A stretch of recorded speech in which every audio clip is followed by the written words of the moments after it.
Lilo, what did you drink? Orchetta. How many? Two. Two? I'm the big gonna buy the big.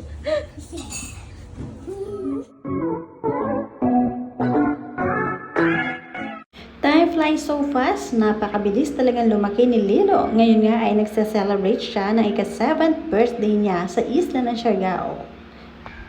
Sobrang masayahing bata, kahit simple lang ang buhay nila sa isla ng Siargao at pinalaki silang simple, ay masayahin pa rin siya. Walang problema at sanay sa walang gadget. Ngayong 7 years old nga siya ay talaga namang parang matured na si Lilo. Panoorin at kung hindi pa nakasubscribe, don't forget to click subscribe and click the notification bell to keep you updated. I'm the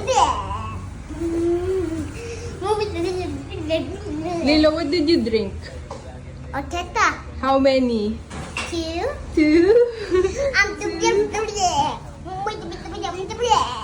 Gonna buy the big. Madami nga nagmamahal kay Lilo Alipayo at sa Happy Islander family, kaya naman sunod-sunod din ang bumati sa kanya ng happiest birthday. Nakakatuwa lamang dahil lumalaki talaga itong si Lilo na napakaganda, kagaya ng kanyang mami na mestiza. Wala namang pagkukuhanan ng pangit dahil maganda ang lahi ni Andy Eigenman at nag-compliment din ang itsura ng kanyang Papa Filmar, kaya magkahalo din sila ng look. More birthdays to come, Lilo, para sa'yo, at syempre more candles to blow. Marami nga rin ang nag-share ng memories or photos ni Lilo noong siya ay bata pa dahil inalala nila ang masasayang moment noong si Lilo ay napaka-cute na baby girl.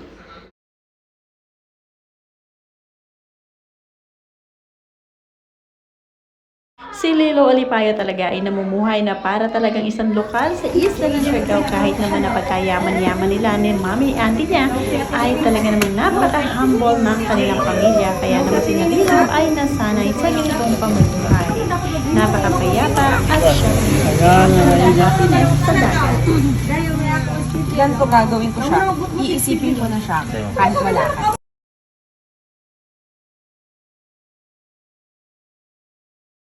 At dito nga sa isla ng Siargao, kahit naman na simple lamang ang magiging selebrasyon ni Lilo, okay na okay lang dahil nga kahit ang mga kaibigan nga ni Lilo dito o mga lokal ng isla ay masasaya kahit na simple lamang ang selebrasyon. Kahit kaunti o simpleng pagkain, hindi magarbo, walang problema sa kanila dahil sanay sila dito. Ang mahalaga dito ay masaya ang bawat isa at masaya sila para kay Lilo na ngayon ay 7 years old na nga. Kamok na yung buhangin, babahon. Wow, it's a hello, buhangin. Buhangin lagi. Haman. Ito nasa ito.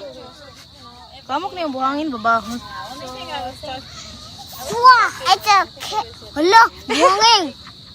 Buhangin lagi. Haman. Ito nasa ito. Come on. Lilo.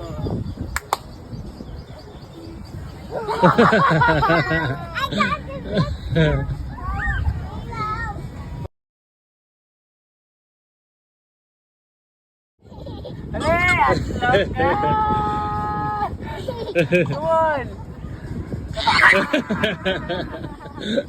Lilo.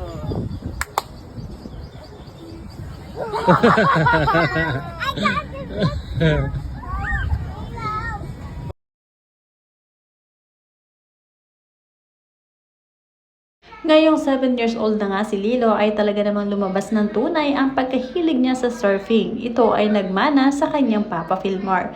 Maliit pa lamang si Lilo ay tinitrain na siya ni Filmar Alipayo, ang kanyang papa na surfing champion. At hindi talaga nauubusan ng kung ano-ano activities sina Andy sa isla dahil kung ano ang mag-open, kagaya ng gymnastic, taekwondo, ay sumasali talaga sina Lilo. Kahit na sabihin na sila ay naka-homeschool at hindi nakahalo sa mga bata sa formal school, pero nakahalo naman sila sa iba't ibang activity na sinasalihan nila. Kaya naman walang kaproblema kahit naka-homeschool sina Lilo. Ang mahalaga, hindi sila nauubusan na activity, kaya mas maraming alam si Lilo. Once in a while nga ay gumagala ang kanyang tita Stevie sa isla ng Siargao, ang kapatid ng kanyang mami Andy. Dahil nami-miss na nga rin si Lilo, talagang pinupuntahan siya ng kanyang tita Stevie dahil mahal na mahal din sila ni tita Stevie.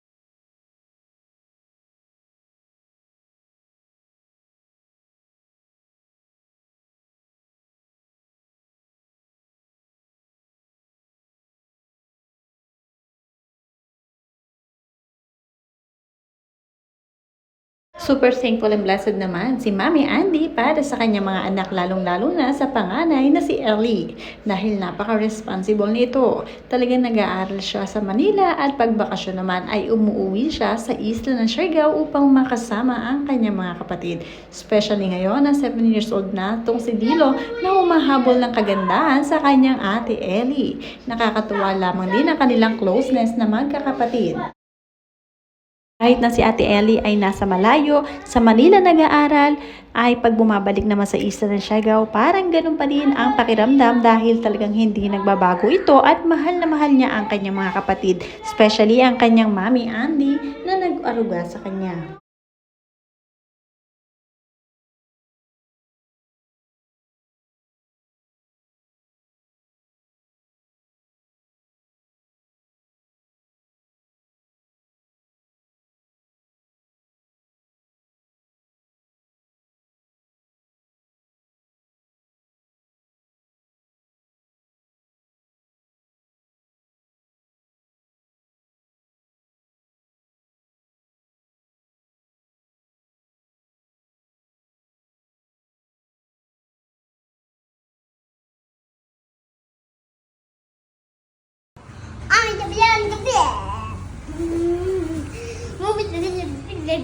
Lilo, what did you drink?